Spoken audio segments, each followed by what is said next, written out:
Test, 1, 2, 3, test, 1, 2, 3.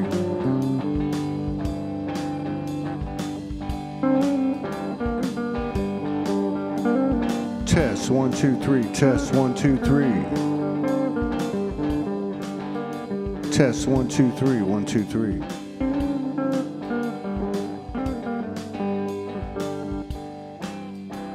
All right.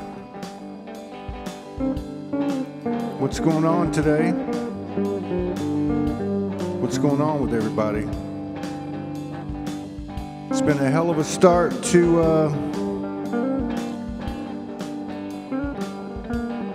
2026.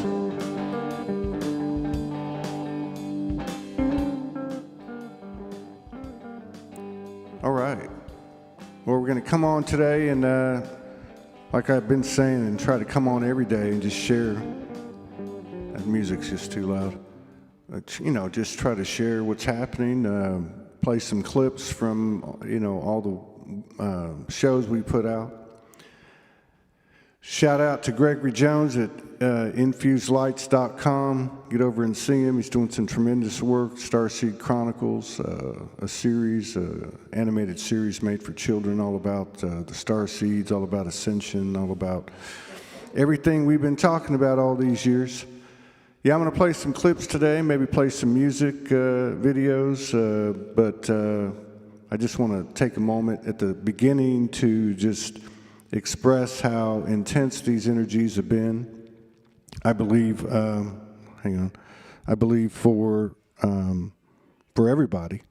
I think there's been a lot of self-introspection. I feel like that what it's really coming down to is facing all of our stuff on an individual level, and what that means in part, or maybe fully, is to face our fears and to talk about them.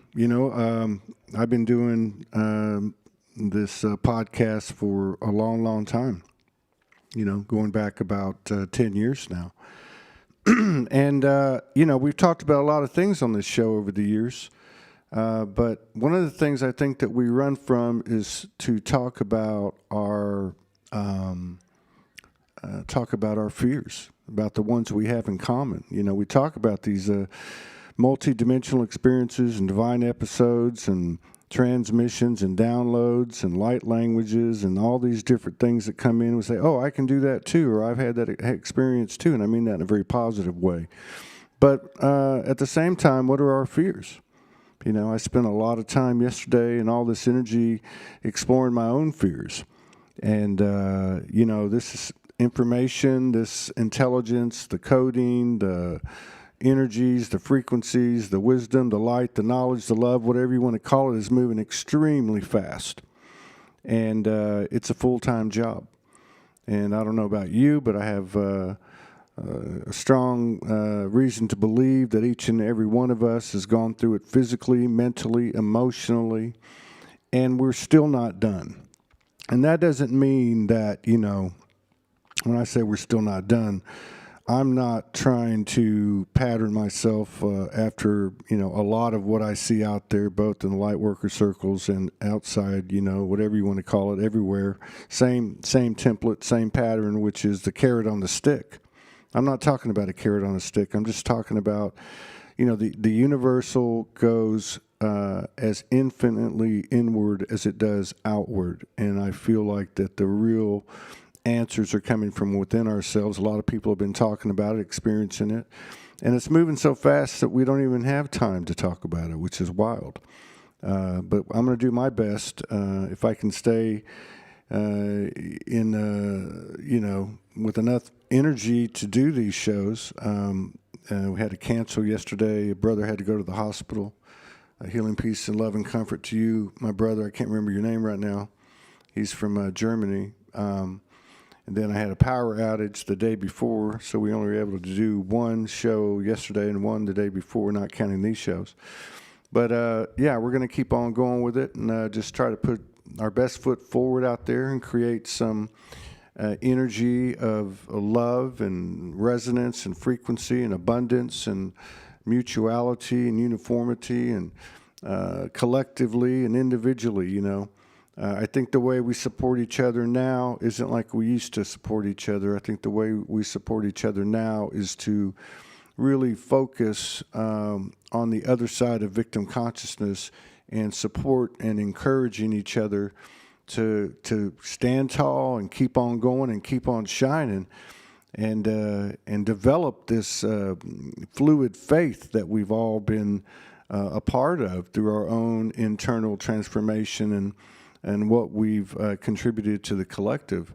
So, you know, it's been a rough road, man, and I'm finding that the more I can open up to my own fears and my own concerns, and you know, really look at them and not just say I'm letting them go, but actually feel the fear, feel what it's like to hold on to it, feel what it's like to let it go, and finally, at some point throughout the day, a few different times until the next fear comes around, because you don't have to look very far; they're all over the place. You find this equilibrium, and it's not like you snap your fingers, flip a switch, and everything's done. You still go through these things, and as my old friend Earl used to say, as long as you're in this human body, you're still subject to the human condition. So we're all subjected to the human condition, and that's okay. We're integrating the soul and the human. But as my soul told me last night on a late night walk, you are not a human being. This is this is a branch of our soul lineage or our soul journey. But, you know, it's a big thing. And I've heard it for years, you know, since I reawoke in 2011. And I used to write about it a lot. I am not a human being. I'm not just a human being. But, you know, we are in these bodies, and I get that. I'm not taken away from that, because I'm the biggest hero, or the biggest supporter, cheerleader of the human hero. But the fact is, we're souls, and this realm, I don't believe anybody has the true answer on any of it. I think there's a lot of pieces of information. There's a lot of different streams that people put in. Nobody has all the answers. And one of the other things is you can go out and find all the answers you want that are in alignment with your current states of belief. And so these are, to me, the points that we're moving past, understanding that no one really has this figured out, number one, and number two, not blowing smoke up our ass and going out and finding the things that validate our existence. Now, we will find in the neighborhoods that we are of the same frequency, we will find things that will be very compatible, very organic, and unfold naturally. But there is a lot of interference out there, I'm going to say that. And I've been one for over the years that said you don't need to put up protection, and I still believe that. I believe our field is our peace, power, and protection.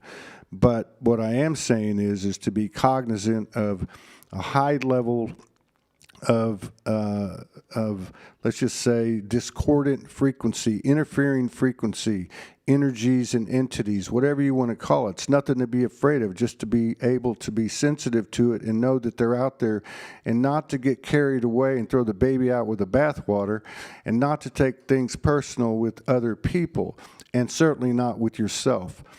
We have gone that route, and that has taken our focus away from being sensitive and aware of this antagonistic energy that has worked within this realm.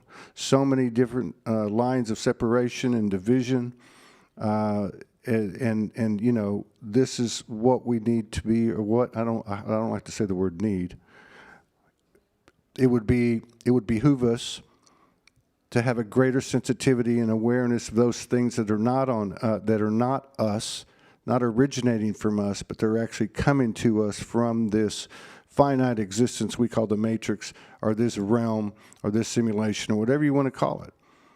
But just remember, these things are overlays that were laid on top of an original grid that I stood for 2 hours on last night, straight up, with my feet in Mother Earth, and knowing that this was the original frequency, that this is the original state. You might call it Eden, but I think it goes back way beyond then. And so I guess what I'm saying is we've never gone anywhere. We've always been here, and all these overlays have been thrown on us, and now they're coming at a mile a minute.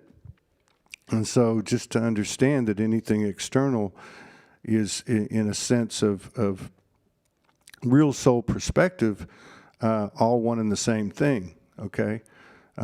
We find a greater level of the awareness that we share in the collective experience as we go deeper inward within ourselves and self-source and the things that you see that are happening out there. Then you can see them every day in yourself. You can see them in other people. I'm going to, I've been working all morning. I'm going to take a little, I'm just going to lay down here and turn on some clips and see how far I can run this thing. I used to run these things for 4 hours and 8 hours and 12 hours, and I'm going to try to get back to that point.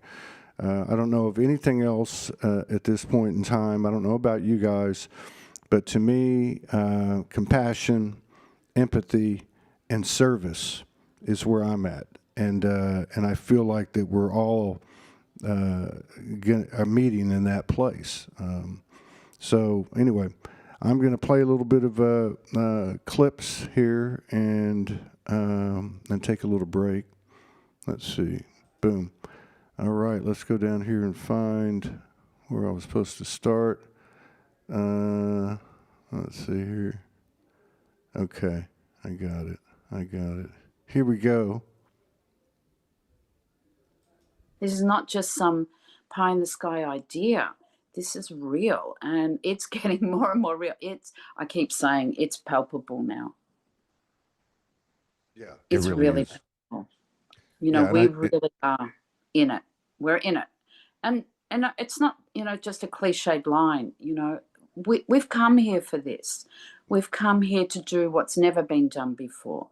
We've come here to keep the heart, to honor the innate spiritual technologies, to work in again with the devices all over the planet, the spiritual techno devices that are all over the planet through the pyramid systems, the arcing system. So if you see aliens as your version of ghost, or you see a felon as your version of a ghost, or a rapist, or whatever it happens to be, they're all symbols.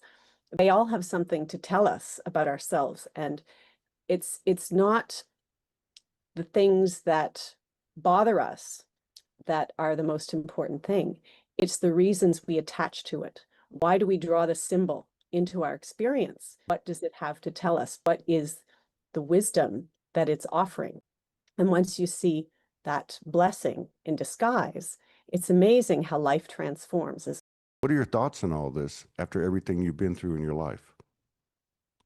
That is at the moment I feel that the changes that we have experienced, let's say the last 12 years, that we have pre-worked to go through. A lot of people already done that, but now it's another stage where that part of our consciousness that we individually went through is now expanded into our collective field, where the collective is going to the same process, and maybe a little bit quicker now, because we already set the foundations for that shift and change. A higher intensity for individual emotional woundings that are coming to the surface. It really requires us, let's say, who are more stable within ourselves, more centered, to hold that space so that shift can occur for the collective as well. So we are at seeding points and anchor points, crystal units, or like physical crystals within a collective sea, where we are anchoring and holding the field for the collective field to shift and to move through. I remember early on, like within a year of my reawakening and being on the streets, I ran into a person and spent a weekend with that person in an apartment, and they started shape-shifting. It was a woman, and she was kind of angelic, the connection was. And I went to the bathroom and I came out and she was laying on the couch and she had gotten a real like puffy and kind of blotchy and kind of yellow bile looking skin, and her voice changed like the exorcist. Oh, wow. Yeah, it was trippy. It was in my first few months. And I kind of hung around that person for a few weeks. And at the very end, I think it was the last night I actually spent with this person. And my abilities were coming on at the time. I was very, very sensitive. And anyway, long story short, there were four beings in her that came out and actually spoke to me. And then the whole story, I guess it was like a healing in a way. I just didn't know what I was doing. But yeah, that to me is kind of speaks to what you're talking about. And you know, there's a lot of narratives out there, and I know you've been doing this a long time because I can tell by the content and the substance of your material. It's a fabulous, fascinating, fearful at times, but interesting, wonderful moment to be alive. And you know, every one of us that's here that said yes to this, we came for a purpose.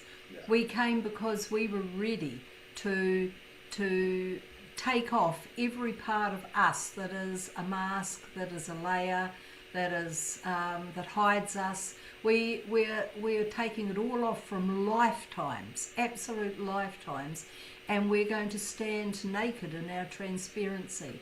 And you know, and to be transparent to each other, it's because we're feeling beings. So if you're standing in front of me and you've got deep regret in you, I will feel that deep regret. And this is already happening now. Many humans now are already right deep into that feeling mode where people are already becoming very transparent to them, you know. So it's about, I would rather stand there in front of you feeling wonderfully joyful and right in my power, because I have looked at myself, I have owned what I needed to own and accepted with grace and love what I needed to accept in myself, rather than stand there trying to hide this bit, that. There's a meme going around that's perfect. The next awakening is telepathic, right? So we're there, and that also brings a lot of comfort to people, because you know, people might pass in a physical sense, but they're still there. And I was communicating with my stepdad right after. He was talking up a storm, you know. And it was a funny story, because my mom, you know, was looking for some of his paperwork, and he's talking to me. And I said, you know, Steve's here, Mom. And she said, oh yeah, probably because I'm looking for something. And he's telling me where she can find it. Spiritual beings having a physical experience, that's the awakening, is realizing the truth of who we are. You know, we're so much more than this beautiful avatar. And everybody has a beautiful avatar, and every soul is sovereign. Every soul, we're not trapped here. Now, I also know Sharia law, and Sharia law says when I am welcomed onto their place, they must protect me, feed me, and you know, whatever. Let me share a real practical story that it like gives an example. And I literally just remembered this story because I'm going to use it in a presentation next week. Like when I was in Iraq leading my combat teams, over 110 soldiers, a lot of armored vehicles and everything, like we were getting hit in a specific area, and we knew that the militia had a police station and then a police battalion. They ran that police station. So James, in his complete masculine innocence, goes, right, I'm just going to go and visit it, aren't I? So I drove straight into the gates of the militia stronghold, parked up, get out, and I derobe, in other words, take body armor, everything off. And the only thing I have on is a pistol. Now in there, like over in the Middle East, a pistol is authority. Everyone's got an AK-47 rifle, you know. So a pistol is different. Not everyone has them. And, you know, Saddam walked around with a pistol, etc. So I walk in. Now, I also know Sharia law, and Sharia law says when I am welcomed onto their place, they must protect me, feed me, and, you know, whatever, shelter, provide shelter. So I am now their responsibility. So I knew Sharia law, and I knew I was operating within that space. So I get invited in, and I'm in this room that would be no more than probably, you know, 5-6 meters square. And there's 50 young boys in this room, all dressed in police uniform, which don't fit them. And every single one of them had an AK-47. And I'm sitting there with my interpreter and I'm having chai tea. Now, the whole thing that I did then was I started asking questions about the police chief, where his background was, where he's from. And I started sharing my background, where I was from, where I grew up and stuff. And what I was doing was providing a human face to that armored vehicle that drove past that they wanted to blow up. Now, funny enough, that day they could have targeted me going out. They couldn't get me when I was in their protection. But as soon as I leave, of course, they were wondering which way I was going to dance. But we didn't. I actually realized we didn't get hit anymore in that specific area. Now, I don't have metrics to sit down with all the data to go, yep, it's because of that one visit. But what I do know is that from that visit on, it seems to change something. The voice holds the secret of the soul. The voice ignites the elements. The voice is bringing back the lost memory, the memory of all the codes. The voice has the golden memory, the golden code, and the golden key. The voice is opening the portals, and when you hold the key in your hand, you can open or close a door. You encounter peace when you merge with all the elements. And I think many of us know that when we sit in nature, like many of us have this experience to become one with where you sit with everything, what is there, yeah? You are the Messiah of our family. I'll tell a quick story about when I was a little girl, between the ages of 4 and 10, I used to hear a voice say to me, "You are the one." And I would look around the room and I'd be like, okay, I'm the one, what, and who are you? This went on, you are the one. Well, somebody just tell me the one, what? And then fast forward, I was having a talk with my mother when she was living with me and my son. It was like, whatever, what you call it, axes you need to grind or what you need to let go of right now, talk to mom about it now, right? So I said, look, I told her, what I was hearing. And she said, well, you are the one. I said, well, what is that? She said, you are the one. You are the Messiah of our family. The buck stops here. And you're the one who's going to change it all. And it'll pass down to my son, on my son, who he will continue in the way. I'm the one that rewrites the story, and my family becomes harmonized. The ones that are still alive call me because I've done some rewriting of the story. And now we share all kinds of beautiful stories and energies. And so now we're talking all the time about anything and everything. Something that Guy gave me a long time ago, which is so exquisite, is we will get to the point where the molecular structure of a lie will not be able to hold itself together. That's what I'm talking about. Yeah, Right there. that's right. So And she so, told me that yeah. such a long time ago, and I always thought it would just be, oh yeah, that'll be us with our own stuff, but it's actually everything. Well, I think it started with us. I think Yes. that's what happened. And, we go back to the Hermetic principles and just the basic as within, without. So that's what you're seeing. That's what I was talking about. Sure, it's Yeah. come from us. We had to face our own BS, Yeah, that's right. and so then And it that's all the converts. coverings that's been placed upon us, though, socially, Oh, yeah, yeah, scientifically, culturally. yeah. Well, and at some point, though, we had to step in and say, hey, this is my responsibility. You know what I Yeah, mean? exactly. You know what I mean? Yeah, So, that's right. and I think we underestimated that work. But now, think if so. you look at the things that are coming out, like even this thing, I was just looking at before I was eating my breakfast and I was on X. I like to pick up different vibes and see what's happening. And over in the US with this whole Epstein thing, like it's a perfect example of the molecular structure won't hold water because over a period of like 3 or 4 months, they're saying one thing, then they're saying something diametrically opposite, then they're saying, and they're just digging a bigger and bigger hole. But that's just one example. There's so Yes, many it other is. examples. So I look at it in awe because I say, you know what? This is bigger than all of us. And everything I've ever read or understood from the beginning about apocalypse and these times, the unveiling, the Greek etymologies, unveiling, revealing, is nobody gets out alive. Nobody is an exception, not a government, not a person, No. not a spouse, not a see. It doesn't matter. The truth is coming out, period, end of story. So you might as well let go or be dragged, because I think a lot of people can attest to, the more we ignore certain things now, the louder and harder the slap is. 2026 is going to be the craziest, fastest, most progressive year we have experienced in our lifetime. This is the year we have been waiting for. This is the year that we're preparing for. This is the year that our charts are popping.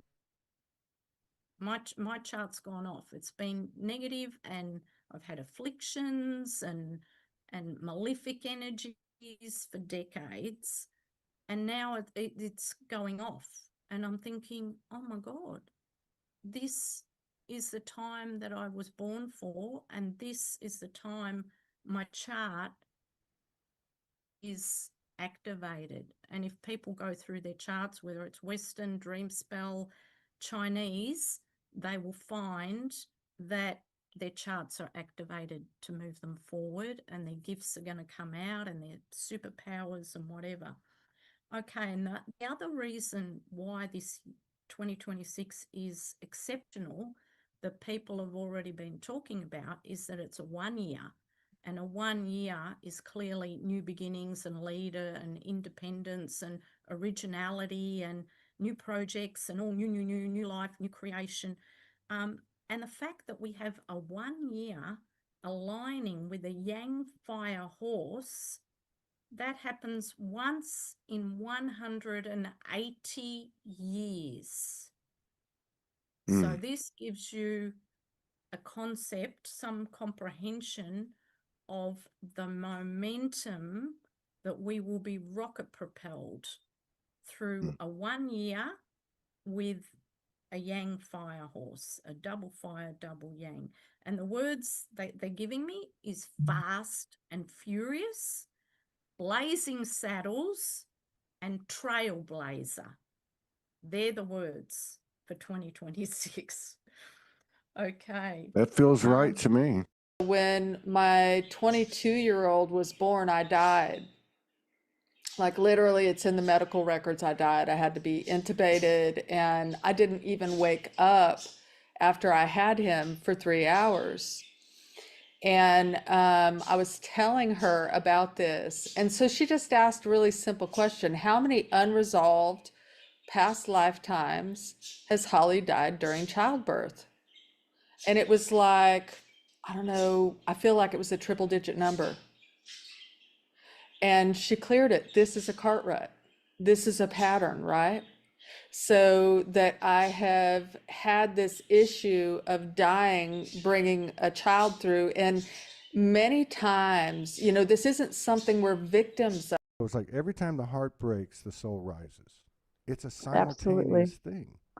You accept that suffering, you accept that pain, you accept life, you accept what you don't know. And, you know, it's one comes with the other. Until you start to look at the pain is not pain anymore. It's, you know, it's crazy. No. One day when I just felt like I'd had enough, I knew that I wasn't going to take my own life. I felt like there was a seed of something within me that was guiding me and to knowing that there was more, there was something more. And I went upstairs to my room, got on my hands and knees, put my hands together and said, God, please show me another way to live. I know there's another way. I can feel it. I don't know what it is. And I surrendered. I didn't know that that's what I was doing, but I surrendered my whole life, everything to God, with no expectation of anything. It was just a moment of knowing that I couldn't continue in the same way, that I couldn't be stuck in my head with all this drama that was constantly going on and really beating me down in a lot of ways. So a dark night of the soul, it really was. And within 24 hours, I was in a state of bliss. I can only describe it as that because it was so beautiful. It was like everything had lifted off me. There were no worries, no concerns about anything. And This was 2012. yeah, and I was very aware not to hold on to it, but also not to push it away. So I kind of inwardly was saying to myself, you need to be with this. You need to not hold on to it, not push it away. You need to relax with this because it's come out of nowhere. It could go any moment. Who knows when it's going to go, if it's going to go. So just sit with it and give it space. And that's what I did. Yeah. And it was incredible. You have always said, if humanity knew truly what was happening right now, they'd be dancing in the streets.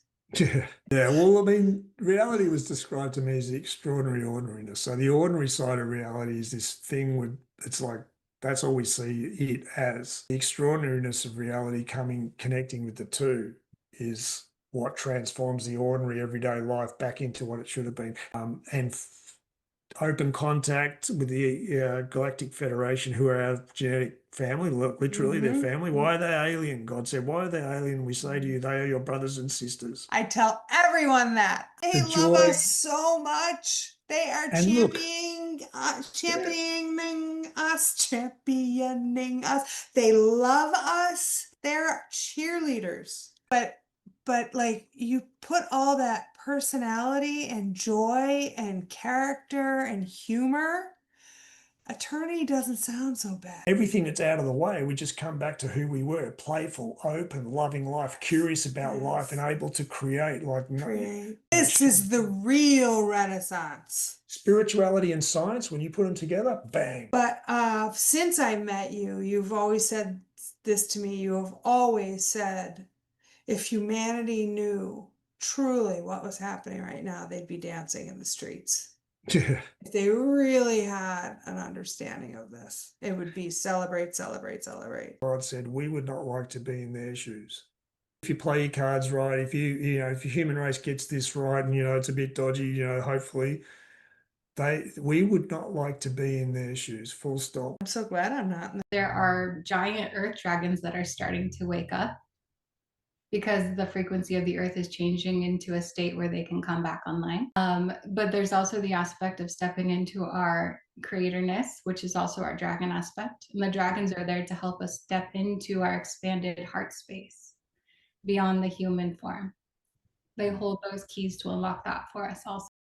The face of I call it the cosmic Christ, appeared in the trees and had a conversation with me. And it was a beautiful thing. It was like a couple of the outer bodies. I had the same feelings of peace and love and such. There was a quick communication, and the next day my world changed. And 6 weeks later, I went, by my own choice, I went on the streets homeless for a couple of years. And it was a hell of a journey. And it was a very spiritual, transformative time. But what you said occurred, or it happened to me at that time. It was in those conditions. I found myself, I guess. I found that oneness, at least in fits and spurts, and anything and everything that happened to me, I was okay. 6 cops bang on the door, break it down, take me to jail, I'm okay. This, I'm okay. That, I'm okay. Whatever it was, I'm okay. Because I knew I wasn't this, but I also knew that there was a purpose for what was happening. But yeah, it makes sense to me that why would it be any different? I feel now very soon it will be time for action, but in a bigger way for light workers. Many have been like sleeper cells, silent, hidden, just doing a lot of inner work, a lot of inner processing, doing the stuff more like on the down low. And now I feel it's like return to the world. And if I go back, to when we started doing work, or the show started in like 2017, I remember so many of the sisters in their stories saying that at some point we're going to be put to work. Everybody was like me too. Everybody during that 12-year period after the 2012 was trying to do it. You know, like, this is what I'm supposed to do. This is what I'm supposed to do. And then everything went away. It's like 2024 and this year have just been like a burn. Like, I've seen so many things collapse. I mean, I dropped down to like 10 shows a month for 2 years, and it just I was guided to close the website that I'd created in 2023, and I was guided to do that, but I was also guided to close it because it said it's got too much of the old in it. And so I guess what I'm saying is that that's what it feels like to me. It feels like there's going to be such a shift in consciousness universally and quickly that almost like COVID on steroids, that it's going to trigger and activate something. Innocence is about looking at the world through complete non-judgment.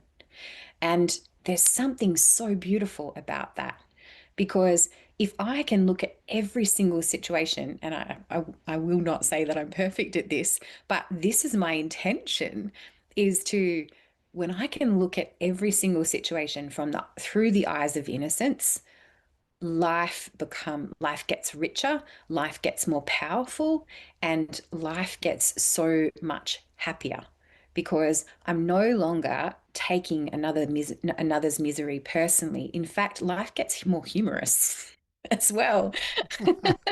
That's how you know you crossed over. But it's where you realize that nothing that comes at you is meant to offend you.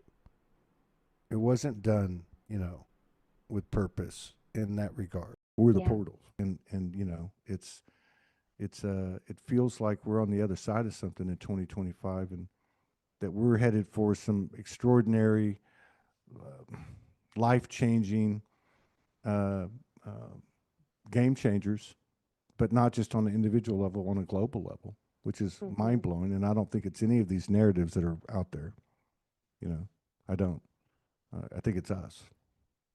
Like, we're the portals. We're the portals. We're the birth canal. And it's trippy because it's such a dense, distorted, or has been realm. And that is our evolution that we are being invited into. He has a curious mind, and he would like to know more about Zen. And he is overflowing with questions. And in fact, he speaks a mile a minute, and doesn't even take a breath, really. And all the while, the Zen master is pouring them both a cup of tea. And the university professor keeps talking, and the Zen master keeps pouring. And lo and behold, before long, the cup of the university professor is overflowing with tea. It overflows over the side of the cup, onto the saucer, onto the table, onto the floor. It's a virtual waterfall, even onto his shoes. And at this point, the university professor stops abruptly, asking the Zen master questions. And he says, what are you doing? Why are you pouring tea on my shoes? And the Zen master replies, when your mind is full, there's no space for anything else. It's very much like this cup. The cup is a metaphor for a mind which does not make space for something new to present itself. So this is setting the stage for today's show. Have you heard this story before, Todd? That's really, to me, the power, because I'm a big believer that, you know, GMOs, fluorides, chemtrails, all this stuff hasn't phased us. Now, it's affected us to a degree at a physical level, but we're still making this transformation. And I'm a big believer that what you're talking about and the work that you're doing and others like you is far more overpowering than any tech that they can throw at us right now, whether we know about it or not, period.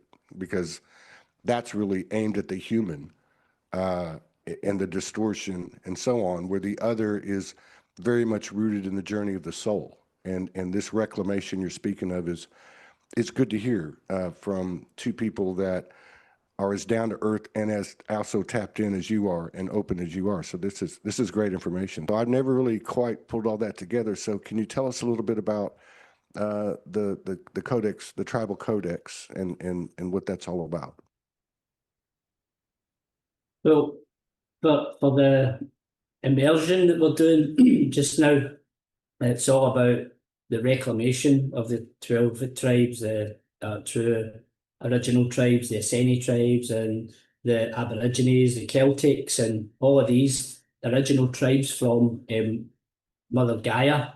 And we've been disconnected for so long from Mother Gaia's energy. We're connected to Earth and the lower dimensional, the 5D Tara, and we've been taking people on a journey for the 6 weeks and going through the blue lava temples, these volcanoes, this volcanic energy that we picked up on when we were in Lake Atitlan and when we got the downloads. And we're taking, like you were saying, we're taking people right back to the cellular level, right back to their cellular memories, and we're releasing everything that's been distorted within that cellular level and that cellular memory of the 12 tribes we've been traveling through. We've been connecting people closely to the true plant medicine, the true ethics behind the plant medicine, the journey of the plant medicine, what it was used for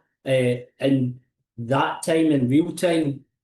A lot of it's been distorted. We've been taking the distortions away. We've been releasing the distorted plant medicine and any distortions to do with the tribes, Gaia, the volcanoes, the mountains, the trees, the birds, the bees, everything. It's like, so we've been reconnecting people as we go through this beautiful journey of reclamation.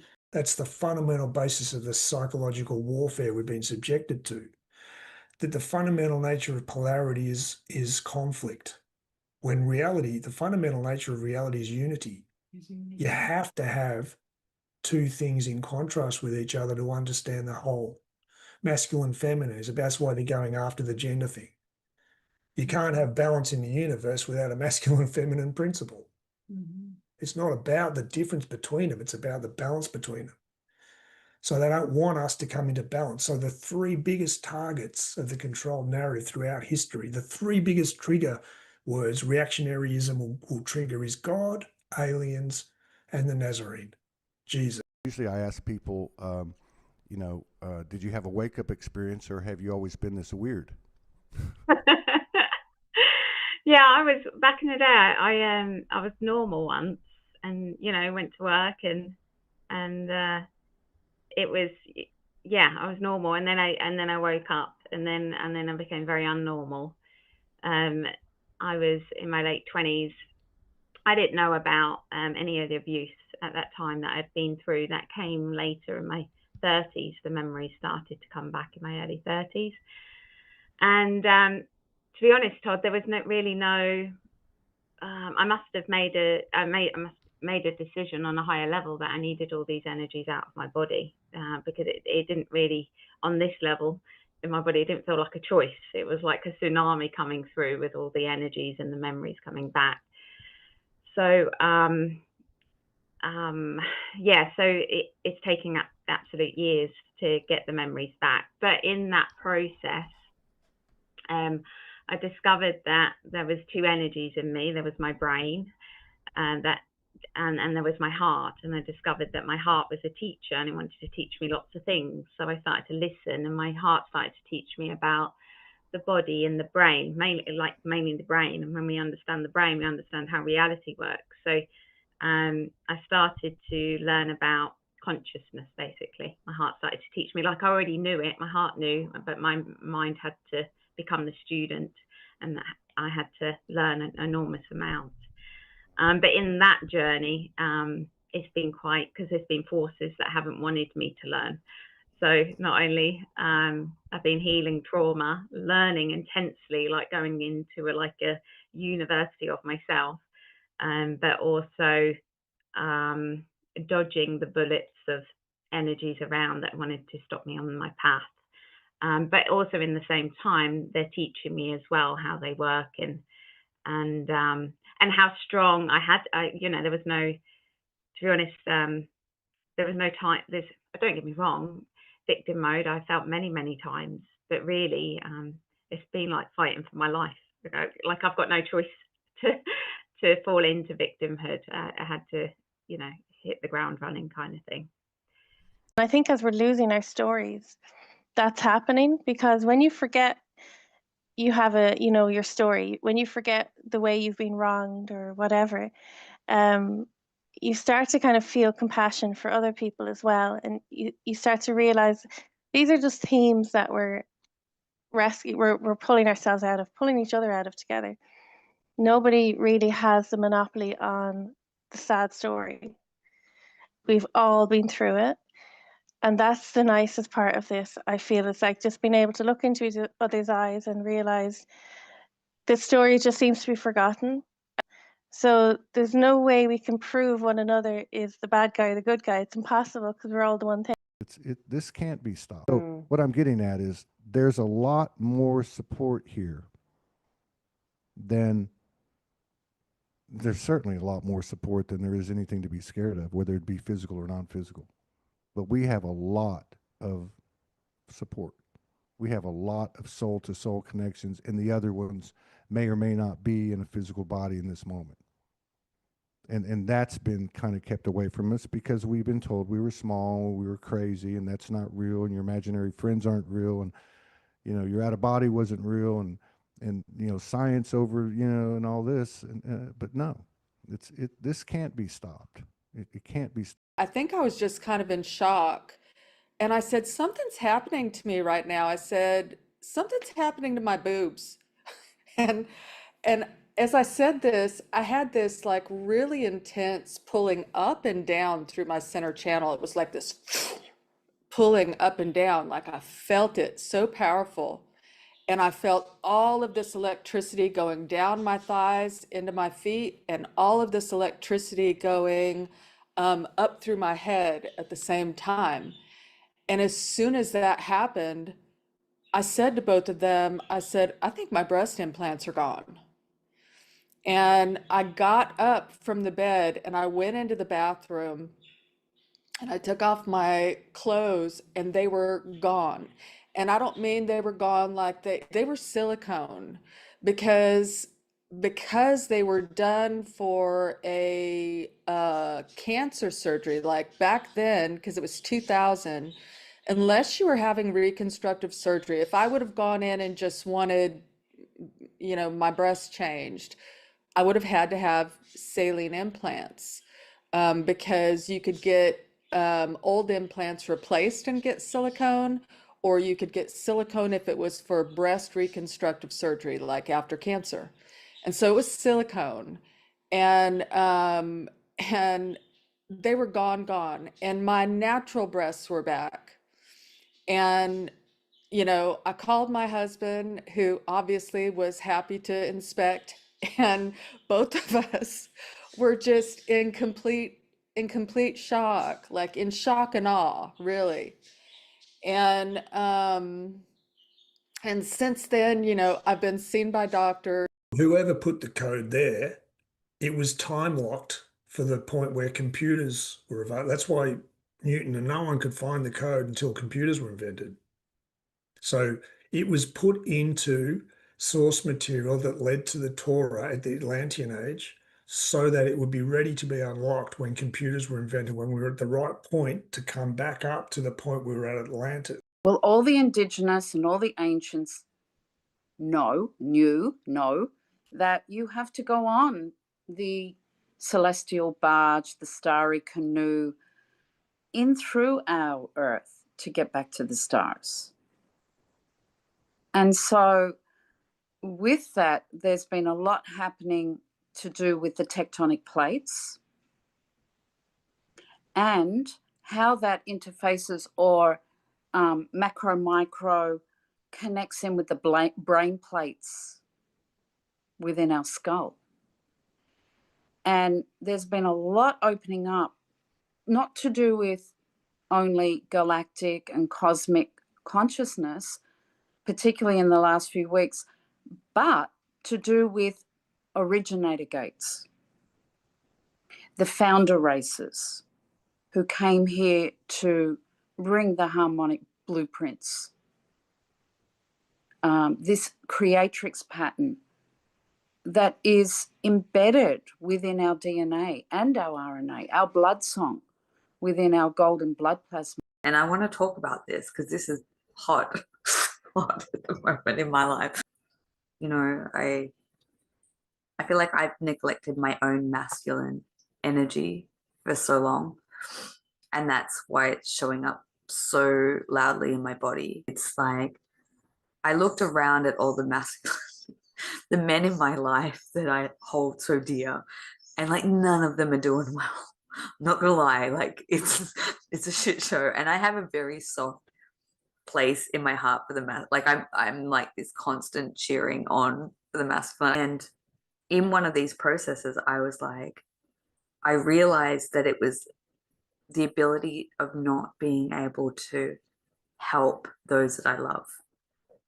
Like the feeling completely out of control, hands off the wheel. You can't do anything. This is an initiation that others have to go through and you can't fix it. I'm a fixer, right? That's what I've done all my life. I fix things, I heal things, I create magic. And it was like, no, because the territory that we're in is you can't do anything. And I want to talk about this because this is hot, hot at the moment in my life. And then I heard, have a look at your masculine. Take the focus off all the things that you can't control, you can't help, you can't support. It's like tearing you down. It's going to kill you. The more you work with him, the more your reality will change. The more you'll see shifts in those that you love. And that's all you've got to do. And that's why the human race was created, to bring balance back to the force, literally like Star Wars. The force that creates the universe, to bring balance back by going all the way into 3D, almost completely losing our connection, spiritual connection, and everything above that, which leads us to God, higher and higher versions of self, all the way back to God. And it's intense while it plays out, but that's we've chosen to come back to the truth of who we are, which is fully five-dimensional. I just want to say, for me at 51 years old, to have suddenly not only believe in God, but love the Nazarene, love God with all my heart, just believe I am, and this all is. It's like the only thing that's working now is transparency. We're coming back to ourselves. So we were standing on the shoreline in one instance, but we were also returning to ourselves. And the feeling was, okay, we've done it. Everything has been passed through the sun, including all the things we weren't sure what to do with. They've been passed through the sun, brought back into the living stream, and it's like it's all coming back. All these frequencies have been purified so that they can be returned to earth, returned to our hearts, so we can reassemble ourselves in harmony. That's what it feels like. The resistance, the internal resistance, I'm not feeling it anymore. And when you say like the news stories aren't landing, it really feels like that, because the knowing now that our place of perception is our place of projection. It's like that subtle body, the subconscious, and just knowing it's brought to its proper function now. And it's like the call for those news stories within us is gone. The call for the misery, the call for the suffering, the lessons is gone. It's like the only thing that's working now is transparency. I mean, truly. Yeah. We can't lie to ourselves anymore.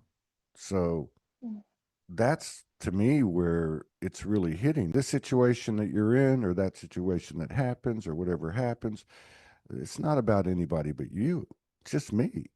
If I want to change things, I change my energy. And this is not just pretty words anymore.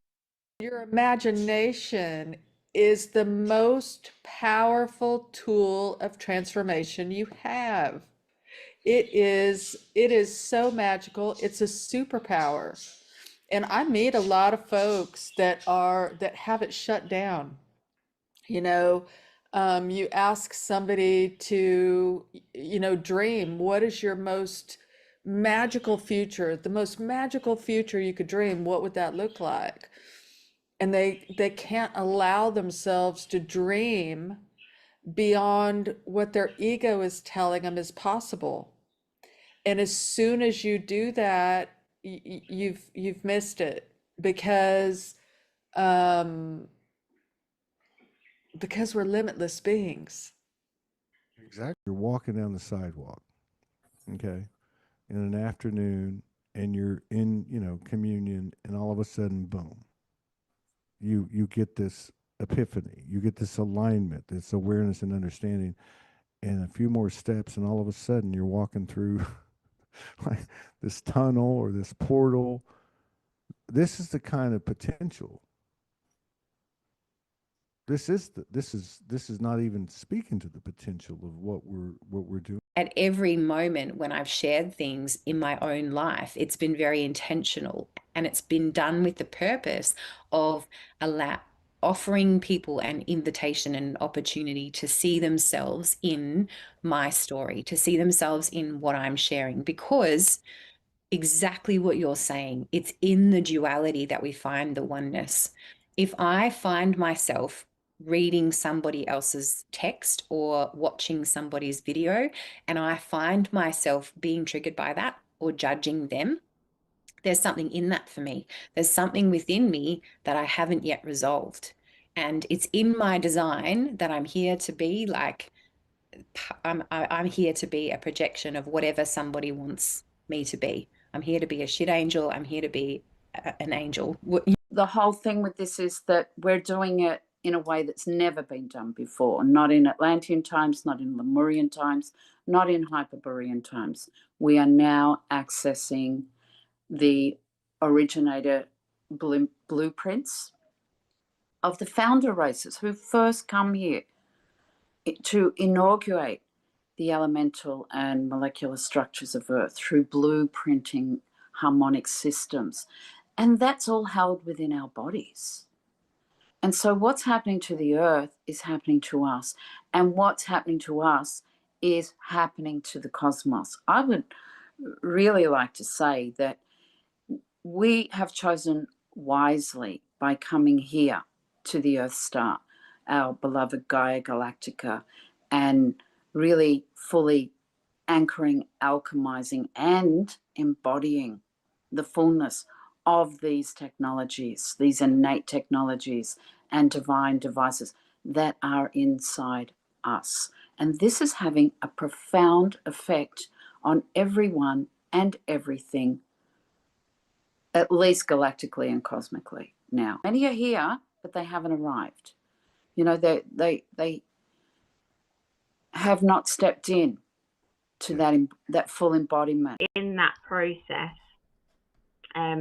I discovered that there was two energies in me. There was my brain, and there was my heart. And I discovered that my heart was a teacher, and it wanted to teach me lots of things. So I started to listen, and my heart started to teach me about the body and the brain, mainly the brain. And when we understand the brain, we understand how reality works. So I started to learn about consciousness, basically. My heart started to teach me, like I already knew it, my heart knew, but my mind had to become the student, and I had to learn an enormous amount.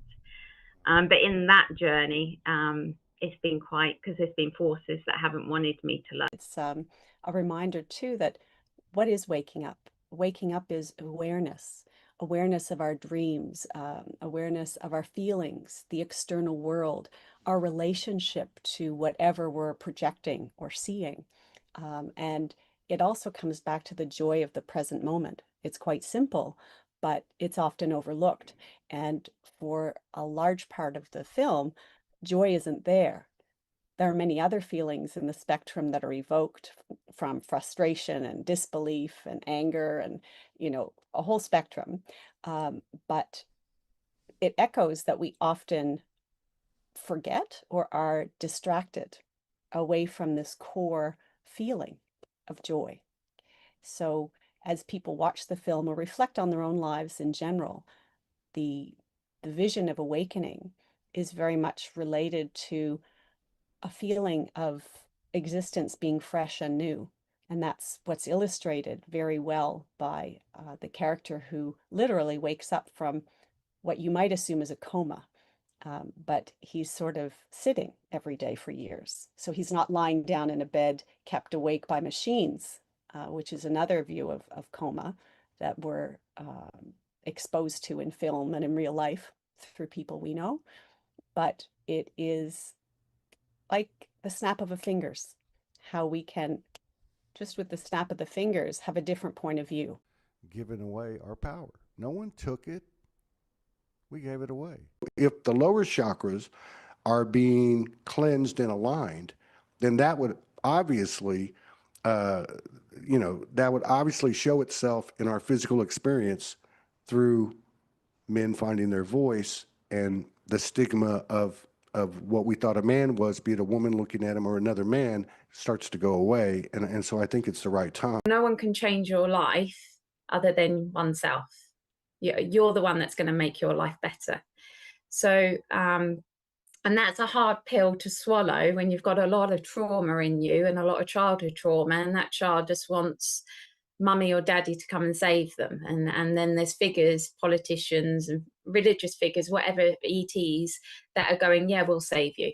And that's the manipulation, because they don't want you to evolve, because actually you've got lots of energy in you that can heal that inner child. And therefore you're going to, we are the creators of reality, but to get to that understanding, that feeling, that knowing that you are the creator of your reality, you also have to heal the foundation of your life and really feel it, not think it. It runs through you. It's part of your being. Yeah. It's like, but to get to there, you have to also take responsibility. You're not going to be saved. You're the one that's saving yourself. They told me I was nuts, and now they're calling me and asking me advice. Like, what does this mean? What's happening to me? I'm hearing voices. I ran into a guy, and it's crazy because I'm in a town, small Mexican town, right on the water. So I walked down to where the shrimp boats are, and I ran into this guy named David, and he was selling coconuts, right? So 100 pesos, I get a coconut, I get to eat the meat, and we start talking, and I went a couple days in a row, and then he says to me, what do you do? And I said, well, it's kind of hard to explain, what I do. So I said, I do a podcast. And so I got the phone out and I showed him, I just said this, because he couldn't understand what I was saying. And my Spanish wasn't quite good enough to explain it. So he says to me, you know what happened to me? I went to see a curandera, which is a white witch, right? They call it. But she's spiritual curandera. And I said, well, what happened? Well, she took him through the prana, the breathing, how people do that. And then they have and he starts telling me about how his third eye exploded and how he started going on these traveling. And he starts telling me about this. He goes, do you know what I'm talking about? I said, dude, I talk to people like this every single day. He goes, are you serious? I'm like, yeah. But so it's everywhere. I think we've underestimated the valiant effort that we've made, the courage that it took, the devotion, the love behind it all. But I also feel, and I feel like that the big part of our power surge is going to be from the recognition and acknowledgement of our own journeys and what we did, what we overcome, what we transformed, what we brought into alignment, and really give ourselves some credit. This is not just some pie in the sky idea. This is real, and it's getting more and more real. I keep saying it's palpable now. Yeah, it's really palpable. We really are in it. We're in it. And it's not, just a cliched line, we've come here for this. We've come here to do what's never been done before. We've come here to keep the heart, to honor the innate spiritual technologies, to work in again with the devices all over the planet, you know, the spiritual techno devices that are all over the planet through the pyramid systems, the arcing system. So if you see aliens as your version of ghost, or you see a felon as your version of a ghost, or a rapist, or whatever it happens to be, you know, they're all symbols. They all have something to tell us about ourselves. And it's not the things that bother us that are the most important thing.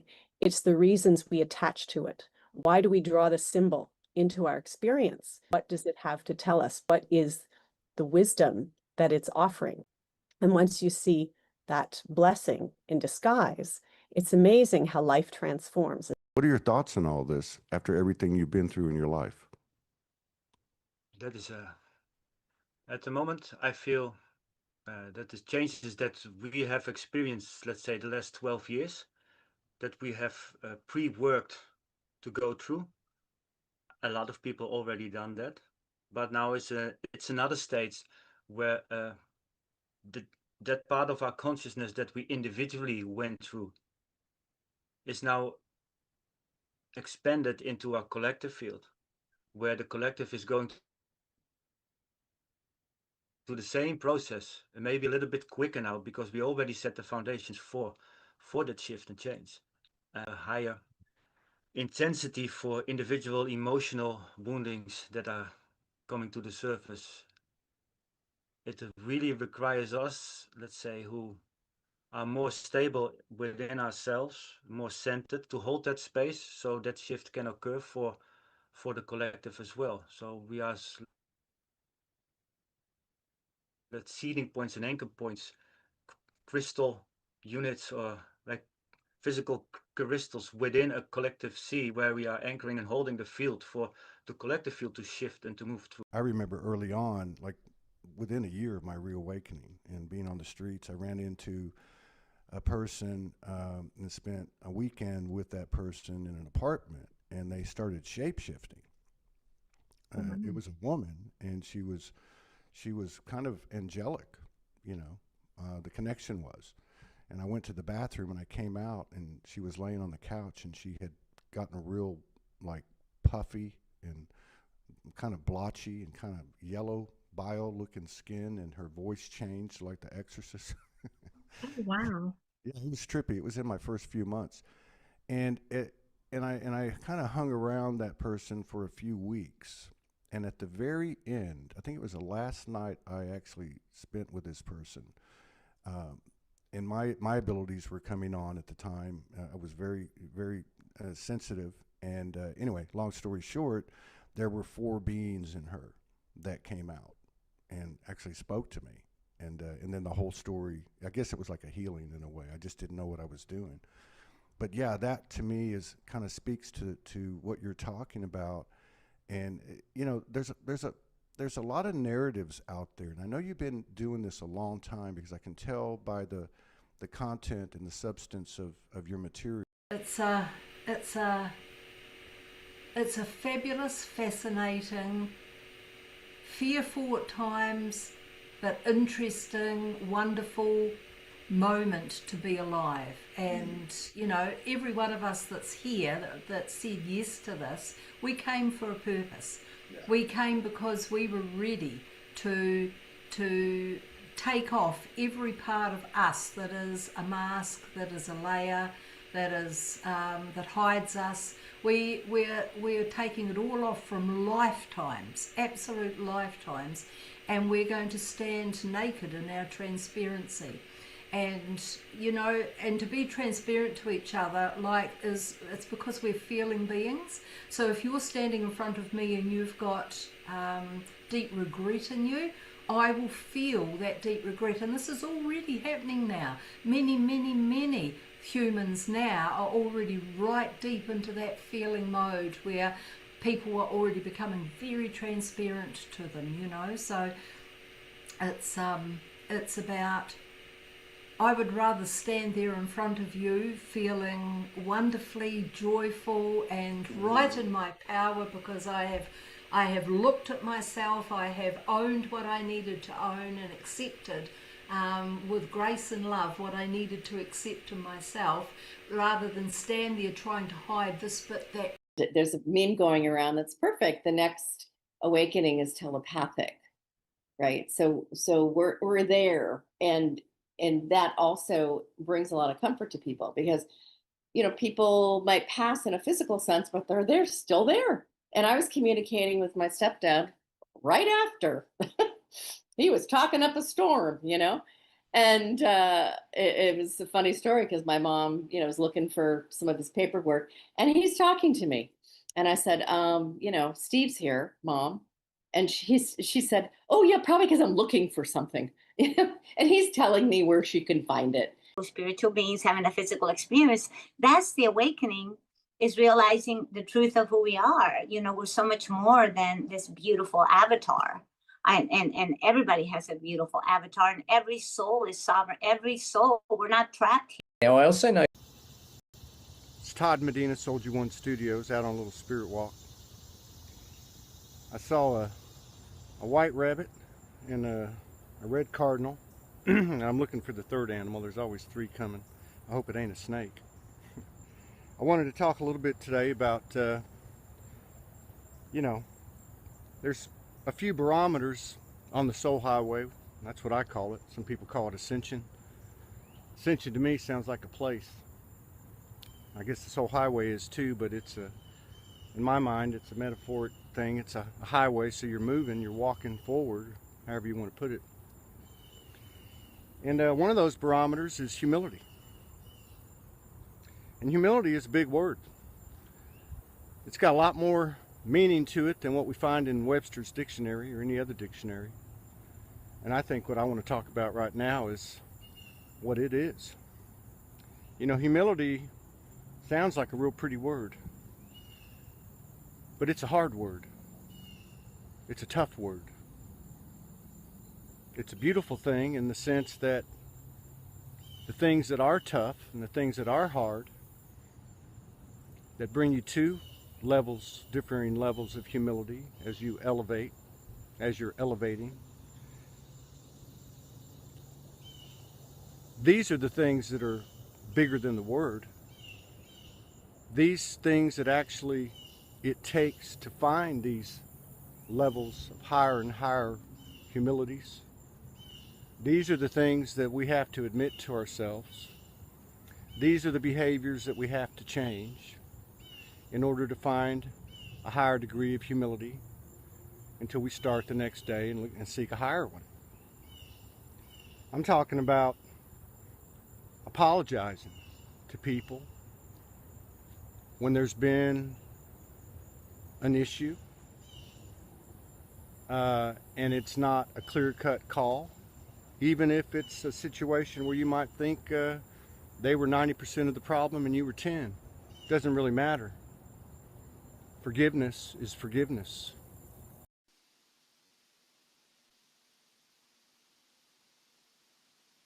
Ma chawe samete o chivasi e kamatai. Ma setia achiamate. Me sawe chawatamake e sawe chamate. Matea. Matea. Chema sawe mate.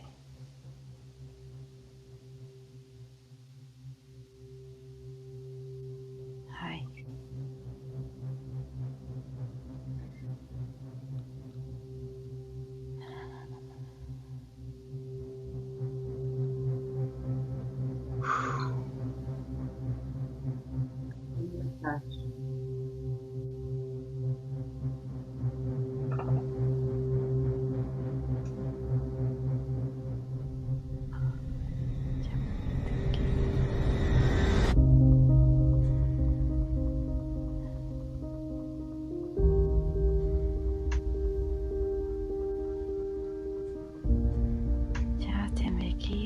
Aishta matekia tamatata yamahaya. E chamatia ya sakata yamatoi. E samatia ya. E Hey, my, my, my, my,